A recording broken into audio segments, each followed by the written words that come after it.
So have been working quite a long time with energy and energy efficiency. So this doesn't actually move any pictures forward. Oh yeah, I'll try that now. Oh, good. And I shouldn't go into the definition of what is Internet of Things. There's several different Internet of Things definitions. We're going over, somebody's speaking of Internet of Everything to get it even bigger or broader or another way of thinking. And for me, it's more or less when the devices come up to be more or less communicating with me as a human. I mean, would 1 million utility meters be part of the Internet of Things if they were a proprietary solution? If they were on IPv6, would that be the Internet of Things? If they had a network with 1 million, sort of, but if I got them an app, and I would see my electricity meter in the app, would that be Internet of Things then?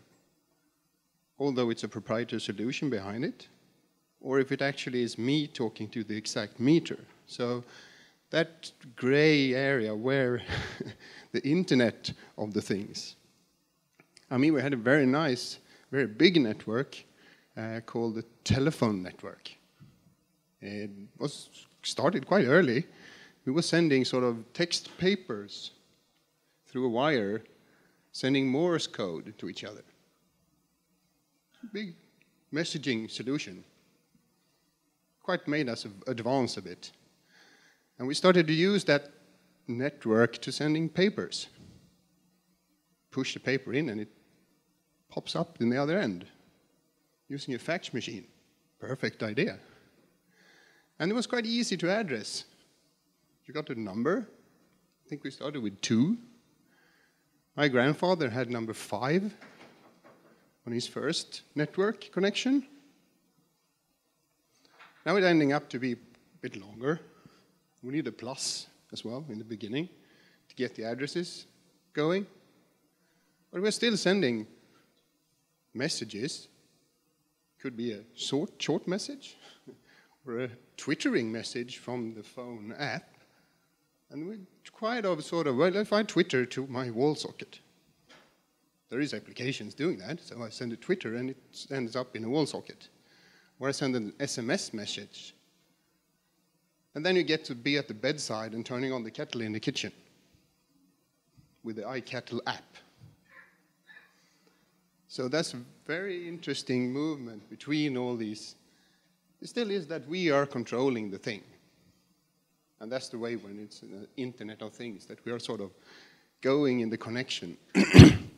So jumping back to my teacher learning me electronics, he built in 1951 a smart home. Together with a guy, it's a Swedish article.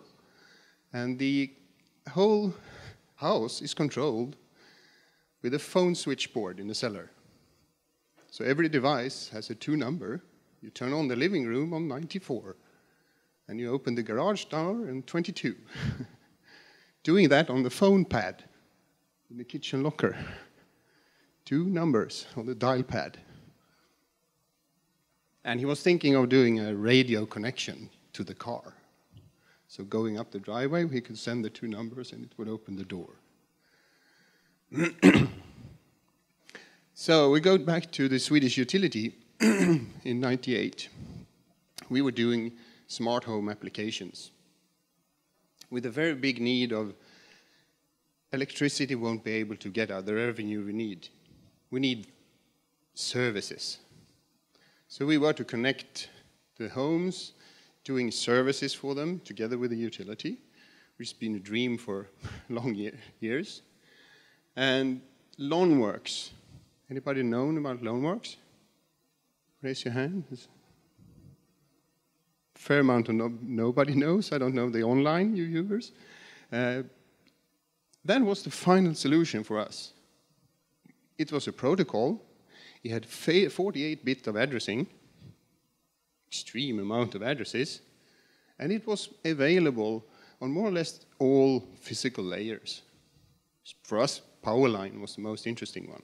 So we could do a network of refrigerator and wall sockets and so on, and we would have a phone gateway to the home, giving us a possibility of doing revenue services that would be attracted to the customers. Being sure that the stove is not on when you left the house. And that was 98. I went to conferences, security conferences. I mean, this thing, it had authority. You could actually tell who you were talking to with a cipher, sort of.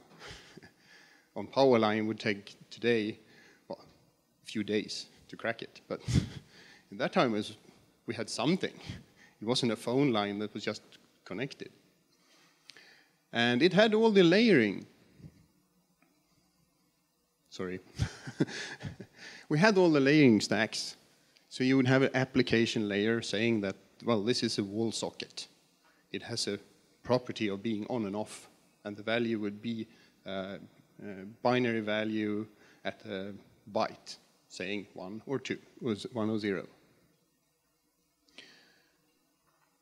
So Bruce was telling me, well, the Internet of Gateways. Yeah, I did a little Google search. So I started with the little bus I know about. There's KNX, very big in Sweden, Europe, for doing building automation. Modbus, very known industry standard for getting things to do. And they just line up. I mean, Loanworks, quite big network, but then, almost nobody knows about it today. How many knows about Zigbee? Yeah, a bit more. Z-Wave, a Danish variant of the same thing. Wireless Heart is a big industry wireless network. And, well, cables, 45 and so on. And you get so many products when you do these searches.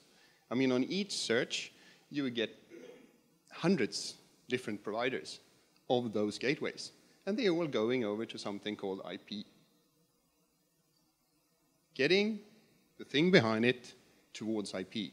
Either you're doing application things, as having a lot of meters behind it, so it actually gathers data and is available at the gateway, or doing some kind of proxy communication down. So there are actually also gateways going in between them. So I lost that picture because, no, it was here. Here we go. I did it in the right time. Other ones think a bit different. So they are doing gateways to their protocol. So doing that, you get even a combinatorial explosion of gateways going between all these other networks as well. And that's why I see, well, this is very complex. So if I were to go for doing a small industry, I need so many engineering hours to move the data in between all these, instead of going for something like IP, where I would have a transport layer regardless of the physical layers, which was the idea we had with Loanworks, that, well, we need a transport, and we need different physical layers. And so far, the main layer that IPv6 is on is the actual Ethernet physical layers. But we are now moving to see that we need it in wireless applications, which is where I think the IPv6 will be used very much. And what we see today, I mean, how many having all of those gadgets at home? How many have a scale that's Wi-Fi connected? Nobody. Good. Thank you. How many have a Nest thermostat? I have a few more, yeah. Nest thermostat is very interesting since it opens up the heating system for you, which is what I'm working with. How do you get behavioral change to do energy efficiency? When there was a crisis and so on, we turned off the lamps. No, nobody does it. And why bother lower the temperature? It's very hard to get into the system. But opening up those systems, getting into app, and seeing that, well, we see that you're on vacation. Shouldn't you stop boiling hot water at home? Would you save $7? Is that okay? Yes, no, yes. Yeah, I would do that. So that would trigger behavioral changes. And the company on the bottom, the white things, it's a company called Smart Things. They're doing alarm based on Wi-Fi. So they are having door switches and wall sockets and smoke detector and so on. But that gives you quite a lot of things at home. So my Wi-Fi network, I don't know about yours, but I don't have so many addresses. I have one network, 250 addresses. And if I were to have, well, my children have iPads, they have phones, they have the friends of my son is always on my Wi-Fi network. So being home, I get quite quickly, I'm closing, those 250 devices. So would I then do sub-networking with another router, having two Wi-Fi networks, and I get them to be to my ISP connection? Suddenly I'm a network provider at home. And I don't think the majority of the ordinary people would do that work, to get that to work. Routing between my Wi-Fi network that's on the TV and so, and then going to the printer on the other network and to be able to print with it. That's a tricky situation. So I think that's another area where IPv6 could extend and be used, although we're not a galaxy number of IP addresses, but it's a bit more easy to get going and get it working. But in the meantime, what do service providers do, like the Nest? Well, they need to keep the business model of getting contact with the device. They would like to be covering their asses of good old protocols. So if you had a lot of Modbus devices, well, you do cloud service. Hide it between that cloud service. Because then I could have an Internet of Things app towards the meters. Having a proprietary solution totally and throwing up a nice little cloud with an API, I'm suddenly Internet of Things. Anybody can open up and discuss or interact with my mysterious devices. And what that's happening now is that there are open areas where cloud services sort of can go to any device. The Xivili, for example, they were quite first. They've been Ptube, they are Cosm, and now they are Xivili, actually doing a commercial service to connect the device, push data upwards to the cloud, even getting data backwards through the GET tunnel.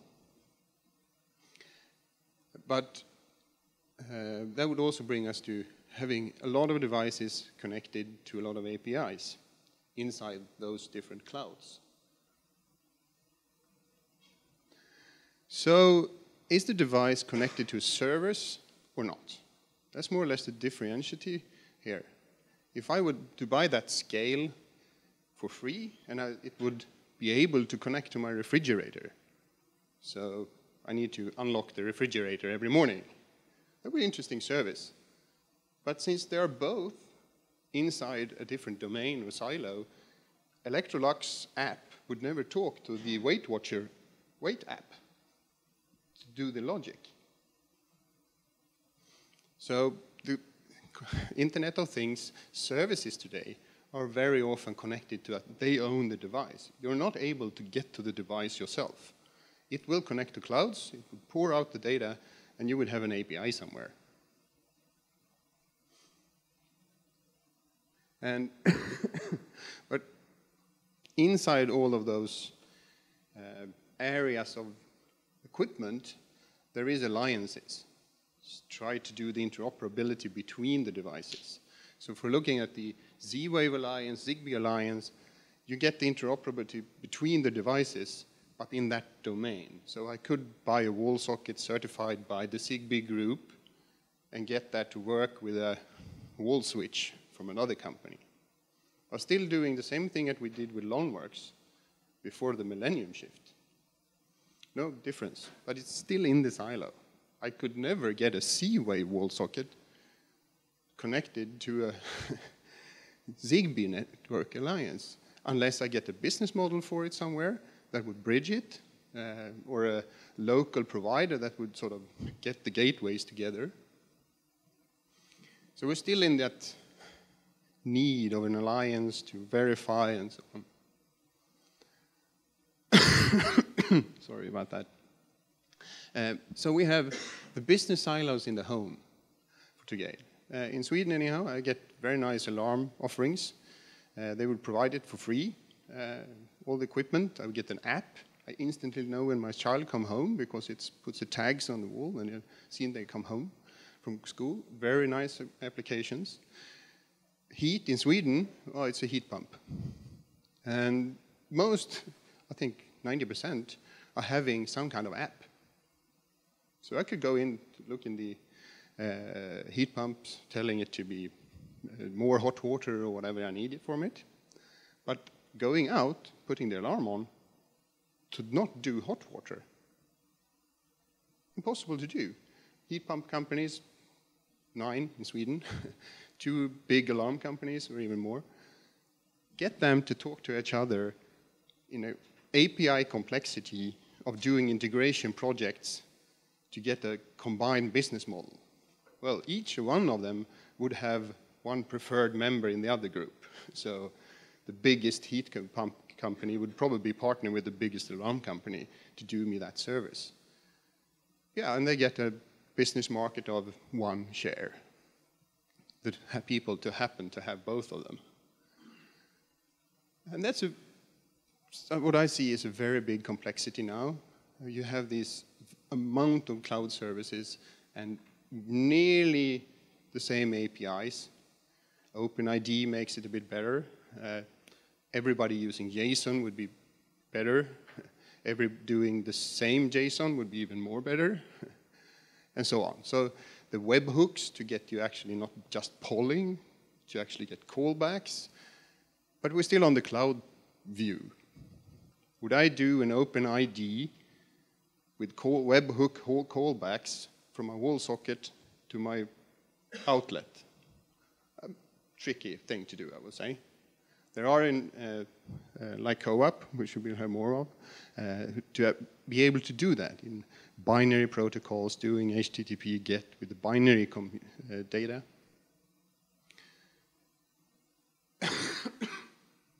And I'm doing it with a protocol called XMPP. And I will just go back with the mimic of the telecom world, having the network and the addressing.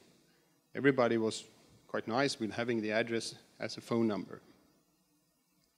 And we got to SMTP, we sent messages to each other over mail.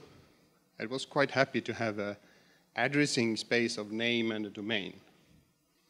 And it would be easy for the servers to just talk to the other domain and throwing the message over.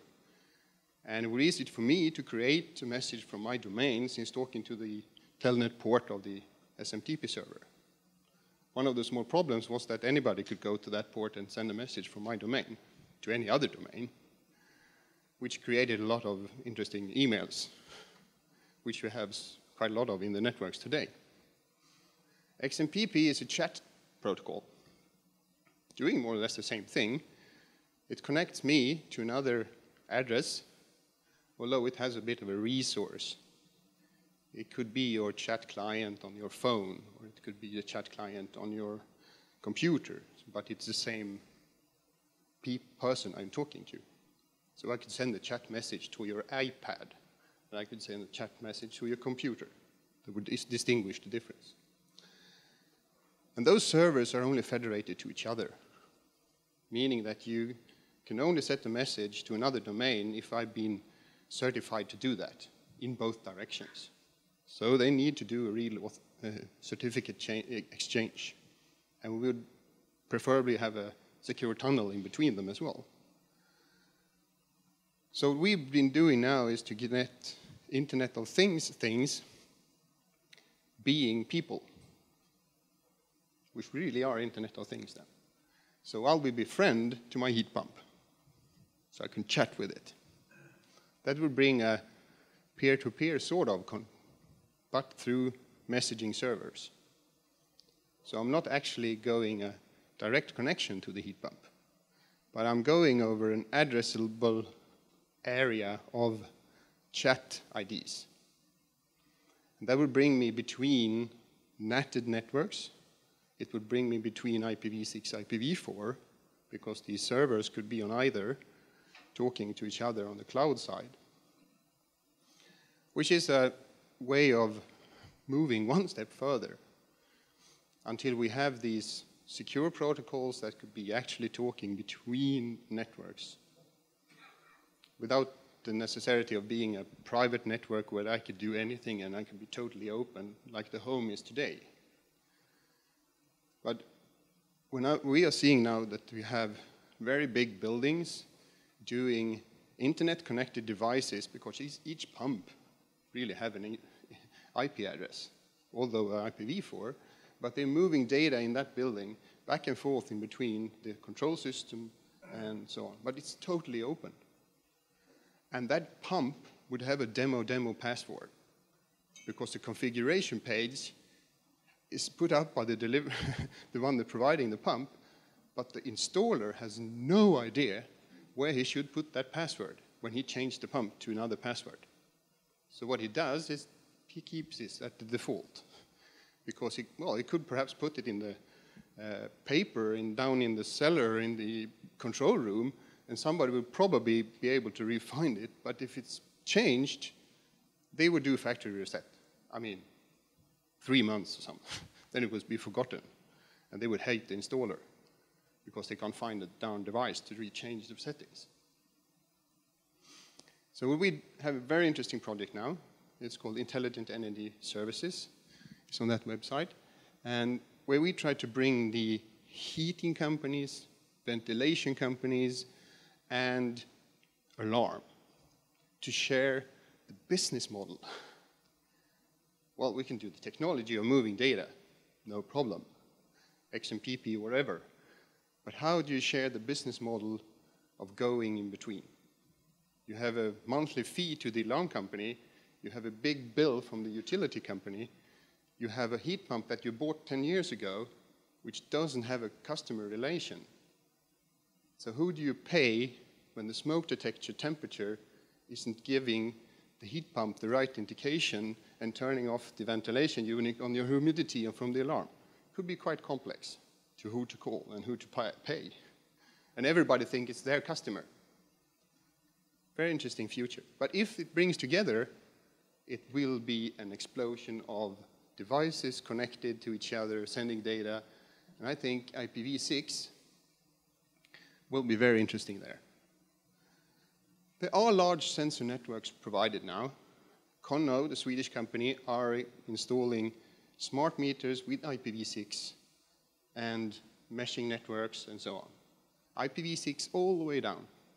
It is a closed network, of course, to do measuring. But they are deploying it because it's easier for them. It's less engineering hours to get things like data moving in that network. It's easier to do the routes. It's easier to do the bridging of data between physical layers, local layers, transporting it back and forth.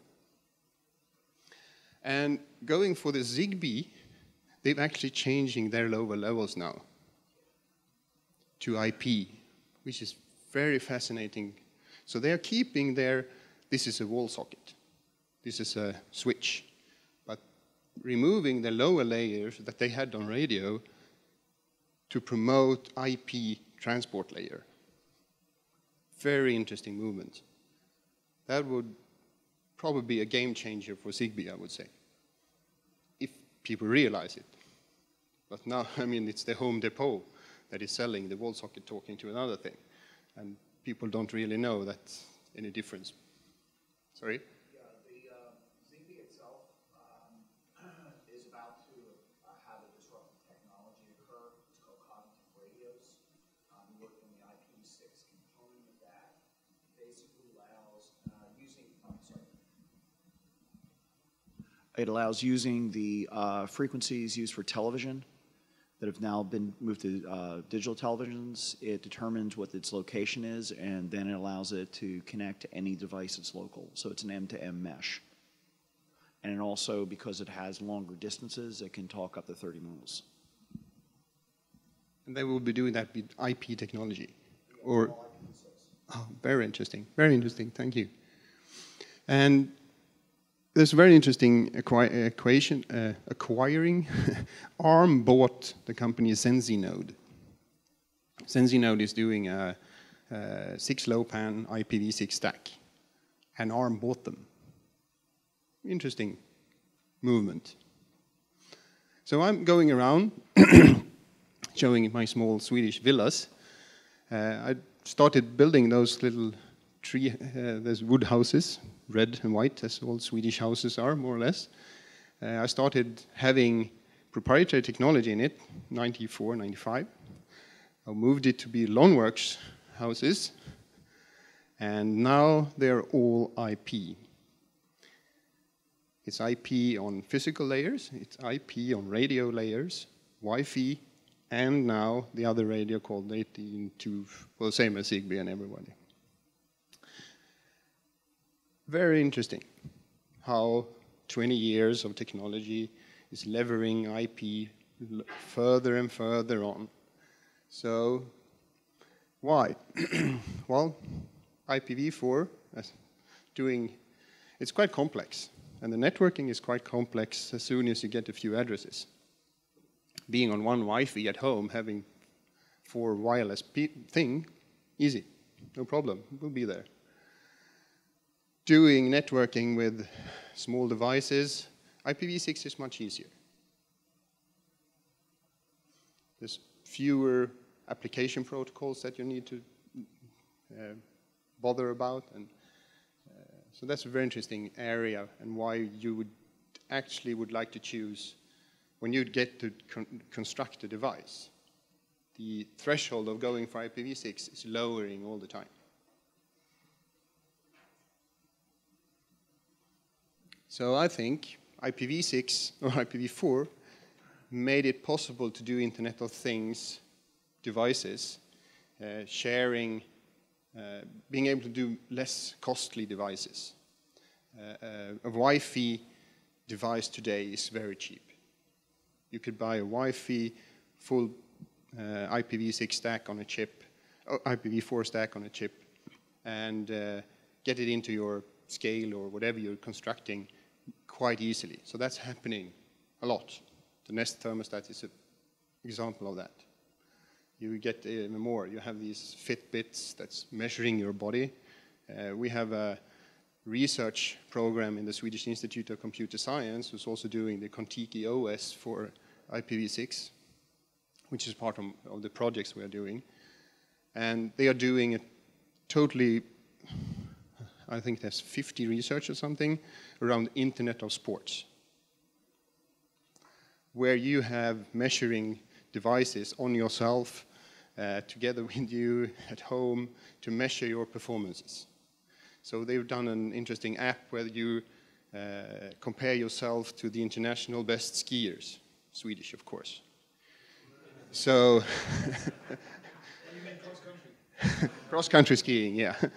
I think that, well, there are also ski glasses where you have downward skiing, and you have heads-up displays showing you speed and everything and how you're turning and so on. So it will happen. So that app would be fitting on your hip to get the exact movement of your body and how much you're pushing, and also you will see you compared to the international skier. So you could sort of chase him on the way of your exercise. And I think then that those devices that people would like to do, it's hard. If you were to create a device, should you go for Zigbee? Should you go for Z-Wave? Should you go for a proprietary solution? It's a very hard decision today.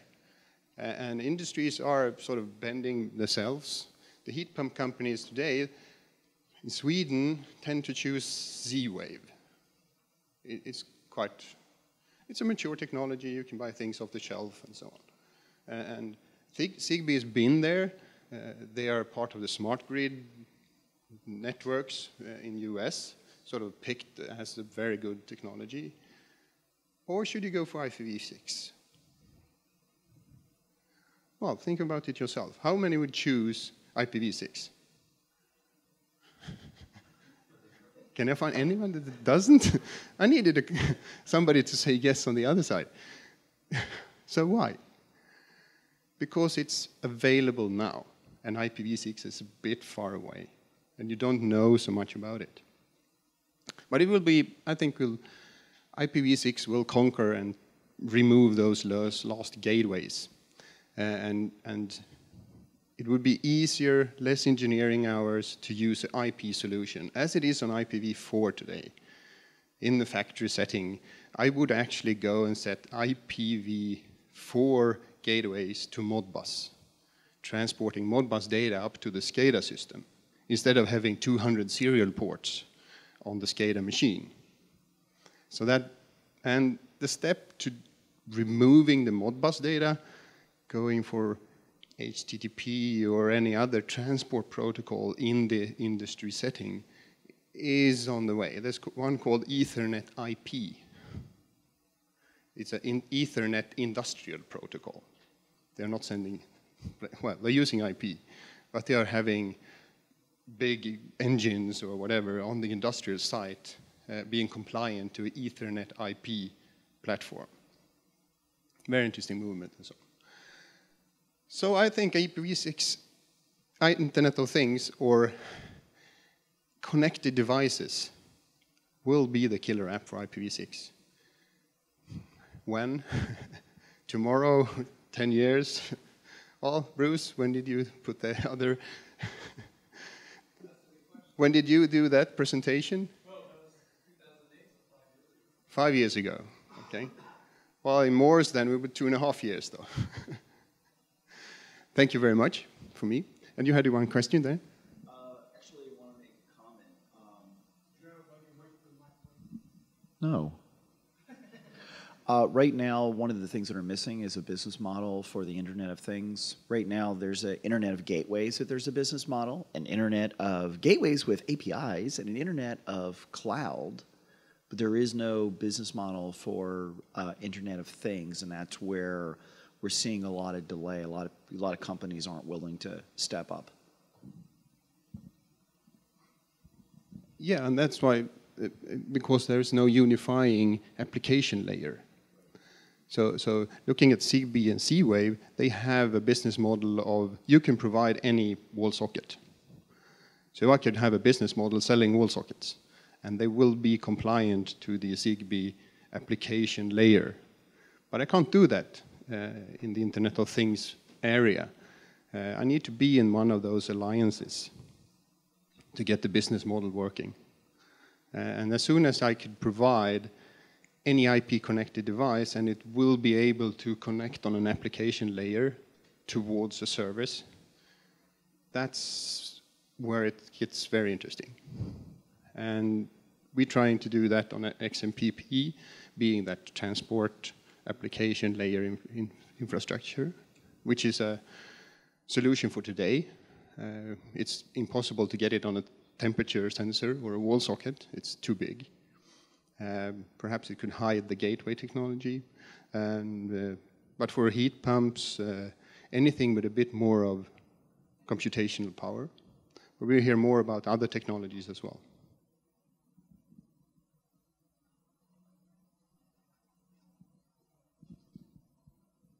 So this is more of a comment, I guess. So you asked whether people would choose ZBig or Z-Wave or IPv6.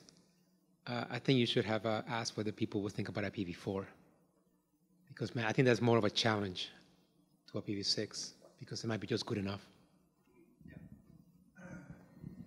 Yeah, the threshold to go to IPv4 is lower, even more lower. I got an extra mic, so if folks want to ask questions. So, well, yeah. I think there's an issue with IPv6 and tactical radio networks where you have fragmentation and low power and some other things. So if there's some tweaking that can be done locally to some of the V6 protocols, especially with header compression and all the other techniques they currently use in tactical radio systems, that's another area that could also be conquered. Yeah, I know there's this routing protocol on IPSO Alliance, which is quite capable of doing. They do both header compressions, and they also targeting the issue of, well, I've been asleep for 2 days and I wake up, what's my routing table and how do I get it and who do I talk to? The one that I talked to last time or whatever. Yeah, that's interesting targets. Does anyone know if the RC was actually passed for stripping out the IPsec requirement for the smaller devices so they don't have to have the full stack? That's all done? Sweet. Guess I'm behind. All the other security things? You don't need security things. What are you worried about? It makes your job easier. Well, as long as you're in your private domain. But there is example for the building that I'm talking about with all the open things. I mean, they have a cheap cable modem sitting at the end towards the internet doing the firewalling. I mean, when you get past that one and you're inside the building, everything's open. So I think you need some security inside as well to protect yourself from the apartment owner, at least. Any additional questions?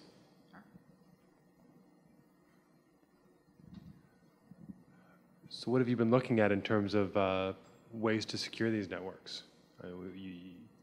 You say it's just open once you get in there. What have you found? Well, on the IPv4 for buildings, today nobody's doing more or less anything, at least in Sweden.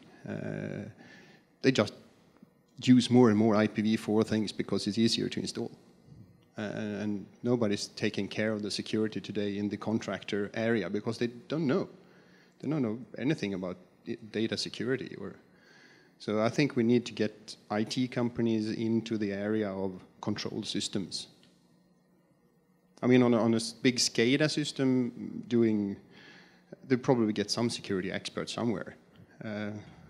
But I was down in the cellar. They were installing this OPC client, and the first thing was to turn off the security, because the OPC client needed to get the OPC data back and forth between the ActiveX components and so on.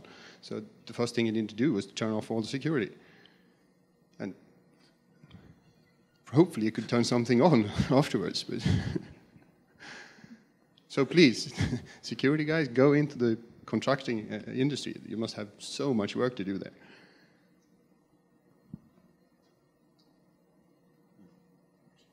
Well, maybe, Joe, you can answer it. But my question is, so I think the gateways, I mean, there's always this false security associated with a gateway.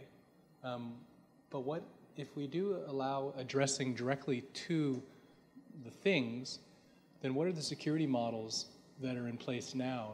And maybe you know, what is being done now for security? I mean, are there any models that are taking off? Is there any momentum in any directions? Or well, I think what people most are doing when they're creating the service is that get it over to me and I'll take care of the security. So doing a device that doesn't listen on anything on the local network and just connect to the cloud service and get everything done there.